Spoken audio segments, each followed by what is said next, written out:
Rīgas domas satiksmes un transporta komitejā divi dažādi viedokļi par šo te apli ap Ģertrūdes baznīcu. Tātad viens viedoklis, ka jāslēdz šeit satiksme, jāatbrīvo no visa kā, kas ir motorizēts. Otrs viedoklis, ka tomēr nevar nīdēt ārā uzņēmēju darbību un cilvēkiem loģiski ielas ir priekš braukšanas, nevis priekš Es precizēšu. Mans viedoklis nav, ka ielas ir tikai priekš braukšanas. Es piekrītu, ka šeit baznīcā šis viss, kas te apkārt ir pa skaļu, iedzīvotājiem bieži vien te ir par daudz mašīnu. Baznīcā arī traucē, ka te visu laiku dragā. Ir tā, ka cilvēkiem bieži vien grūti atnāk, grūti nolikt mašīnas. Tas viss tā ir. Un tam var piekrist. Tādēļ es uzskatu, ka mums jādara tā, kā notiek rietumvalstīs, kuras satiksme tiešām ap baznīcām ir slēdz, bet svētdienās. Sestdienās un svētdienās. Tur ir tirdziņi, tur dažādi pasākumi. Un tieši tad cilvēki arī bauda tās vietas, visas apkārt, lampiņas, dzīve un viss pārējais. Tas tā ir, bet darba dienās es neredzu nekādu pamatu cilvēkiem ierobežot braukšanu, tāpēc, ka nav pieprasījumi arī darbdienās pēc tā, lai cilvēki tā, ietu tā mierīgi apkārt. Tieši tādēļ es ierosinu, lai darbdienās šeit būtu satiksme, bet lēna un ierobežota. Lēna un ierobežota 20 km/h ar skaistiem, un tā, lai šis laukums, par ko vēl ir diskusijas un par ko vēl vispār diskusija nav sākta. Pēc šīs ieceres, kāda ir iesniegusi Centra rajona biedrība, šeit ir vienkārši tāda atpūta zona ar to, ka šeit ir cietu viss un tā, bet viņa nav saskaņota ar Rīgas pilsētas galveno arhitektu, un kādēļ, manuprāt, tas būtu svarīgi, tādēļ, ka šī tomēr ir kultūra, vēsturiska telpa, gan pati baznīca, gan apkārt tās visas ēkas, un tam visam kompleksam būtu jābūt tādam ar augstāku pievienotā vērtību, nevis tikai tāda atpūtas zona. Vai tas nozīmē, ka viņi iecerējuši arī novākt šo te bruģi un taisīt kaut kādas citas klājumus, betonu? Pēc tās pēdējās sarunas, kāda mums bija departamentā, bruģis noteikti saglabāsies, un par šo ir diskusijas ar pieminekļu aizsardzības padomu sauc to institūciju, un viņi ir cēluši iebildumus par to, kā šeit notiek tās kustības ar bruģi. Tā kā bruģis pilnīgi noteikti paliks pie jebkura risinājuma, šeit viņš būs un ļoti labi, bet, manuprāt, mans pats svarīgākais uzdevums ir sabalansēt rīdzinieka intereses, sabalansēt Centra biedrības lūgumu šeit ir pēc klusākas telpas un arī iedzīvotāju lūgums pēc klusākas telpas ar tomēr pārējo rīdzinieku nepieciešamību šeit pārvietoties, ko nevajadzētu traucēt un nevajadzētu ierobežot. Vēl jau vairāk. Pie mums ir vērsušies mājas iedzīvotāji no šīs paša apļa. Pie mums ir vērsušies ar lūgumu. Nē, mēs neko nezinājām par tādu parakstu vākšanu. Mēs pirmā dzirdēšām, ka mums kaut kas tāds ir uzkritis. Nē, dariet kaut ko. Pie manis vērsās uzņēmēja no rakstīts Raušmeistars. Pie manis viņi vērsās ar lūgumu palīdzēt, lai novērstu šo. Līdz ar to nevar teikt, ka tā ir kāda šīs apkaimes kopīga nostāja, ka šeit tā vajag slēgt. Tā tas noteikti nav. Vai tas nozīmē, ka tā ir atsevišķu hipertrofēta vēlme, atsevišķu iedzīvotāju slēgt šo satiksmi? Varētu būt tā? Ne vairākuma vēlme. Tur jau nav ziņu, vai mazākums, vairākums, turklāt šeit ir arī tā, tas rajons ir specifisks ar to, šī apkaime ir specifiska ar to, ka šeit jau galvenokārt nav iedzīvotāji, bet cilvēki, kas šeit strādā. Piemēram, šeit ir demences centrs augšā, tur otrā pusē zobārstniecības klīnika, te ir advokāta biroja, te ir cita veida biroja, te ir restorāna apakšā. Šobrīd tā ir ekonomikas ministrija, bet viņi aizvāksies prom. Iedzīvotāji jau šajās mājās pat nav vairākumā. Te ir cilvēki, kas bieži vien savā starpā nav sarunājušies, un es saprotu šo biedrības cilvēku vēlmi darīt kaut ko interesantu un savu, bet mūsu domas deputātu uzdevums jau nav tieši precīzi, kā mums iesniegumu to arī īstenot. Mums ir jāsabalansē tas ar pārējiem, gan šejiem apkaimes iedzīvotājiem, gan ar pārējiem rīdziniekiem. Kādi būs ieguvumi, ja slēgs šo te satiksmē uz visām dienām? 7 dienas nedēļa, pilnīgi. Kādi ieguvumi? Kā viņi skaidro, kādi ieguvumi? Dažiem cilvēkiem klusāk būs vai kā? Kā man šorīt skaidro Centra biedrības vadītāji, varēs iznākt cilvēki ārā. Es neesmu līdz šim dzirdējis, ka kāds būtu ieslēgts. Neesmu līdz šim dzirdējis, ka cilvēki, kuri nomierināti satiksmi, cilvēki būtu ieslodzījumā, ka viņi nevarētu iziet pastaigāties. Parki Rīgā netālu tepat ir.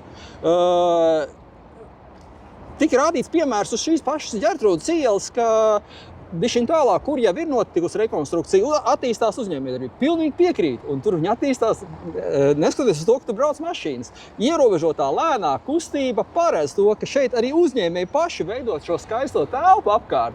Un šis balans un šis Rīgas skaistums te būs. Arī ar visu to, ka lēni, graciozi te brauks mašīnas, kurām ir nepieciešams nokļūt. Un es gribu kliedēt arī to mītu, ka autobraucēji ir riebekļi ar tādiem smagiem kaut kādiem džipiem, kas te vālē dragā to asfaltu. Tā jau nav. Autobraucēji ir arī jaunas māmiņas elektromobīļos, cilvēki, kuriem ir nepieciešams kaut kur nokļūt. Tur ir Brīvības iela no rītiem. Ja šeit būs ciet, tas radīs problēmas arī satiksmē uz Brīvības ielas sabiedriskajam transportam, kuram tieši šeit aiz stūra ir pietura.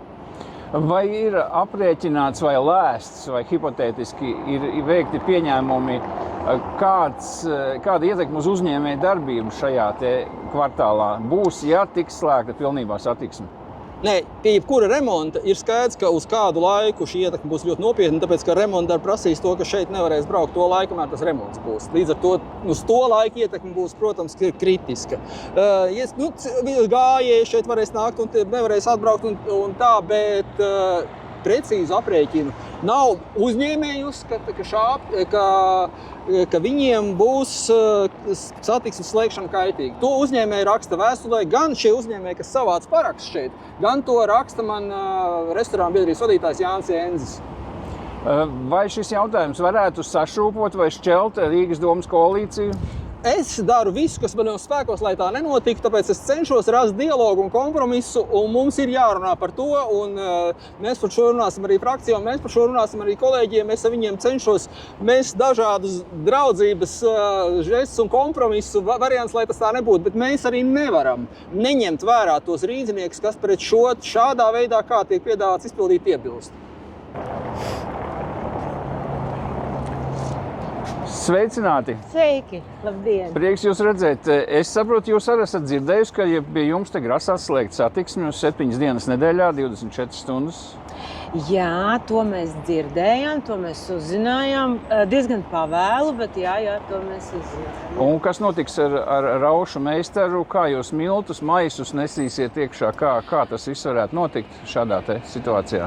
Kā sola projekta virzītāji, tā piekļuve saglabājās, bet šajā gadījumā mēs mazliet satraucamies par kaut ko citu. Pirmkārt par to, kā tas vispār ilgtermiņā ietekmēs šo te apļu dzīvi. Ne tikai manam uzņēmumam, bet arī visiem pārējiem pakalpojumu sniedzējiem, kas mēs šeit esam. Līdz ar to, jā, tas rada tādas lielas bažas. Jums kāds nāca, interesējās, vai vajag slēgt šo satiksmi pie uzņēmējiem, arī pie jūsu citiem kolēģiem uzņēmējiem, kas šeit apkārt ir? Jā, tas ir arī otrs punkts, kas mūs ļoti satrauc, ko mēs arī uzrakstījām vēstulē Rīgas domai, par to, ka ar lielu daļu uzņēmēju, ar kuriem es esmu runājis, kur mēs šeit esam jau daži 10 gadus, daži 20 gadus, nekādas apspriedes, nekādas informācijas nav bijis vispār.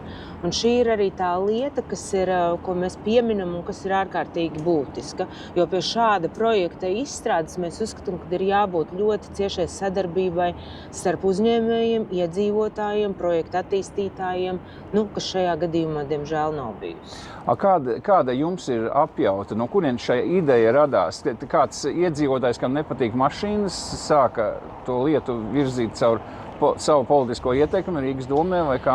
Ziniet, es neesmu tik liels speciālists šajā jomā, bet, protams, ka tas liek uzdot kaut kādus jautājumus, jo, redziet, mūsuprāt, nav arī šī ietekme uz turpmāko uzņēmēju darbības vidi vispār pētīta, un nav kaut kādas faktos balstītas informācijas par to, kādus reāli labumus šis mums nesīs. Šīs ir tās arī lietas, par ko mēs diezgan tā. Vai varbūt tā, ka, ja šeit satiksme tiek slēgta, samazinās arī apmeklētāju skaits jūsu kafejnīcē, principā nāksies pārtraukt šajā vietā uzņēmējdarbību? Es negribētu teikt, ka tas būtu tik radikāli.